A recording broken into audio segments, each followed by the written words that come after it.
Good afternoon, dear students. In this video, we will try to understand the exercise of chapter 5. Exercise A, fill in the blanks. यहाँ पर हमें blanks को भरना है in bracket में दिए गए वर्डों को स्क्रैम्बल करके। इनकी मदद से हमें ब्रैकेट में भरना है। जैसे हमने इसकी मदद से क्या बनाया, pollution is the change caused by harmful substance. मतलब प्रदूषण जो है वो हानिकारक घटकों के द्वारा हुए परिवर्तन को पॉल्यूशन कहते हैं। सेकेंड नंबर देखिए, air pollution is caused by human as well as by natural events. तो हमने ये ब्रैकेट से क्या बनाया, नेचुरल इवेंट्स।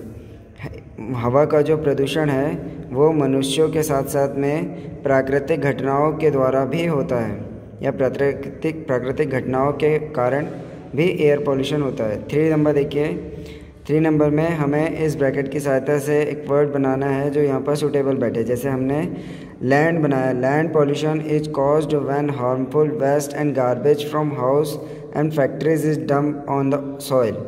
इट मीन्स जो भूमि का प्रदूषण है वो हानिकारक वेस्ट एंड गार्बेज जो कि घरों और फैक्ट्रियों से निकलता है उसे मिट्टी में डंप कर देने या गिरा देने से होता है। भूमि का जो प्रदूषण है वो घरों और कारखानों से निकलने वाले कचरे को भूमि पर डंप कर देने से होता है। नंबर 4 देखिए, waste material should be reduce, reuse and recycle to decrease pollution. It means हमें जो वेस्ट मटेरियल है उनको रिड्यूस करना है, कम करना है, रीयूज़ करना है, पुनः उपयोग करना है, और रिसाइकल करना है, उनका दोबारा से उपयोग करना है, योग्य बनाना है, से हम जो पोल्यूशन को कम कर सकते हैं। नंबर 5 है, हमें यहाँ लिखेंगे compost is the mixture of rooting natural materials like dead leaves used as natural fertilizers. तो यहाँ पर हमें ब्रैकेट की मदद से हमने क्या बनाया, कंपोस्ट। कंपोस्ट मीन्स जो होता है वो खाद होता है एक तरह का, जो पेड़ों के नेचुरल मटेरियल्स या प्राकृतिक पदार्थों के रूटिंग, जैसे कि लीव, सूखी पत्तियाँ के द्वारा बना गया एक प्राकृतिक खाद है या नेचुरल फर्टिलाइज़र है। ठीक है। Exercise number B, unscramble the following words. इन वर्डों को हमें स्क्रैम्बलिंग करके एक मीनिंगफुल वर्ड बनाना है। ठीक है। तो हमने इससे क्या बनाया है, फर्टिलाइज़र। फर्टिलाइज़र मीन्स खाद। सेकेंड वाले वर्ड से हमने क्या बनाया, गार्बेज। गार्बेज मीन्स कचरा। Number 3 chemical. केमिकल मीन्स रसायन। 4th है हमारा सीवेज। सीवेज मीन्स गंदी नालियाँ। एंड 5th है हमारा स्मोक। स्मोक मीन्स धुआं। यहाँ पर अब हम देखेंगे exercise number C, answer the following question in your exercise book. हमें इट मीन्स हमें एक्सरसाइज बुक से आंसर, नीचे लिखे क्वेश्चनों के आंसर लिखने हैं। पहला क्वेश्चन क्या है हमारा, डिफाइन पॉल्यूशन, या इसका हिंदी मीनिंग क्या होगा, पॉल्यूशन को समझाइए। तो इसमें हम आंसर क्या लिख सकते हैं, harmful substance cause pollution. Pollution decrease the quality of air, water and soil.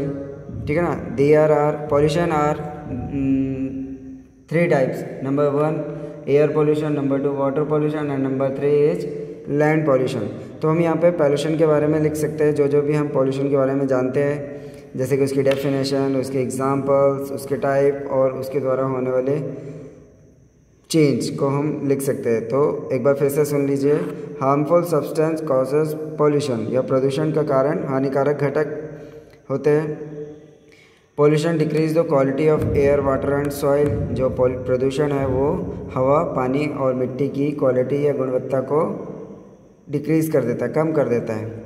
Pollution 3 प्रकार का होता है। Pollution there are number 3 type of pollution. Number 1 water pollution, air pollution, and number 3 is land pollution. Question number 2 देखिए, mention few cause of air pollution and land pollution. हमें air pollution और land pollution के कुछ कारणों को mention करना है या लिखना है। तो इसमें हम क्या लिखेंगे, various type of causes are air pollution and land pollution। ठीक है ना। बहुत सारे ऐसे कारण हैं जिनकी वजह से एयर पॉल्यूशन और लैंड पॉल्यूशन होता है, जिनकी वजह से लैंड पॉल्यूशन और एयर पॉल्यूशन होता है, जिसमें कुछ some are man made causes है and some other are natural events है।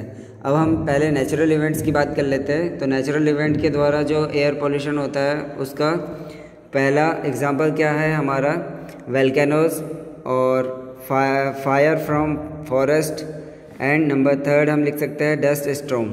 इट मीन्स जो हमारी जंगलों की आग है और जो हमारी धूल भरी आंधियाँ है और वोल्केनोज या ज्वालामुखी है, ये एयर को पोल्यूशन करते हैं। ठीक, मैन मेड पॉल्यूशन के कॉजेज़ अगर देखें हम एयर पॉल्यूशन के कॉजेज़, तो इसमें हम देखते हैं कि जो फैक्ट्रियों से स्मोक निकलता है या फैक्ट्रियों की चिमनियों से जो धुआं निकलता है, घरों से जो धुआं निकलता है जब हम चूल्हे पे खाना बनाते हैं, या फिर जब हम चारकोल, प्लास्टिक या फिर गार्बेज को जलाकर जो स्मोक पैदा करते हैं, उसकी वजह से हमारा एयर जो है वो पॉल्यूट होता है। ठीक, एंड लैंड पॉल्यूशन के लिए हम लिख सकते हैं कि जो हमारे पेस्टिसाइड्स या फर्टिलाइज़र्स यूज़ होते हैं किसानों के द्वारा या फार्मर्स के द्वारा जो यूज़ किए जाते हैं हानिकारक रसायन, तो इनकी वजह से हमारी जो सॉइल है वो पॉल्यूट हो जाती है। And the waste material and the garbage are dumping in the soil. जो हमारा वेस्ट मटेरियल है, ख़राब बचा हुआ पदार्थ है, और जो हमारे फैक्ट्रियों से निकलने वाले गार्बेज है, कचरे हैं और केमिकल्स है, इनको सॉइल में डंप कर देने से जो है वो लैंड पॉल्यूशन हो जाता है। तो ये था इसके आंसर्स। क्वेश्चन नंबर 3 देखिए, suggest 5 way to reduce water pollution. It means हमें वाटर पॉल्यूशन को रोकने के लिए कोई 5 तरीके बताने हैं। तो इसमें हम क्या लिख सकते हैं कि हमें जो है वो वाटर बॉडीज़ में गार्बेज नहीं डंप करना चाहिए, फैक्ट्री से निकलने वाले डंप को डायरेक्टली वाटर बॉडीज़ में डंप नहीं करना चाहिए, घरों से निकले वाले कचरे को हमें डंप नहीं करना चाहिए वाटर बॉडीज़ में, जैसे कुएं, तालाबों में नहीं फेंकना चाहिए, जानवरों को हमें वाटर बॉडीज़ में नहीं नहलाना चाहिए। ठीक है, एंड हमें जो केमिकल्स बचते हैं, केमिकल पेंट्स, इनका वाटर बॉडीज़ में डंपिंग नहीं करनी चाहिए। इट मीन्स इनके लिए एक विशेष स्थान पर जो डिक्रीज पॉइंट्स होते हैं या जहाँ पर हम इन्हें ख़त्म कर सकते हैं, एंड पॉइंट्स होते हैं, वहाँ पर ले जाकर इनका निपटारा करना चाहिए या इनको समाप्त करना चाहिए। तो ये सब कुछ कॉजेज़ वे है जिनकी वजह से हम पानी को गंदा होने से बचा सकते हैं। जैसे कि हमें डिटर्जेंट्स का यूज़ कम करना चाहिए, खेतों में जो पेस्टिसाइड्स है, फर्टिलाइज़र्स है, इनका उपयोग कम करना चाहिए, क्योंकि ये पानी के साथ मिलकर वाटर को भी पोल्यूशन करते हैं।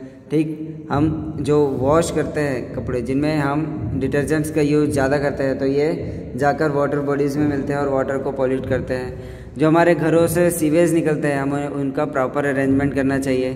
ठीक है, उनका प्रॉपर तरीके से यहाँ वहाँ खुले नहीं रहने देना चाहिए, जिससे कि गंदगी ना फैले। तो ये कुछ तरीके हैं जिनसे हम अपने वाटर को पॉल्यूट होने से बचा सकते हैं। तो I hope you all understand all questions. Thank you for watching.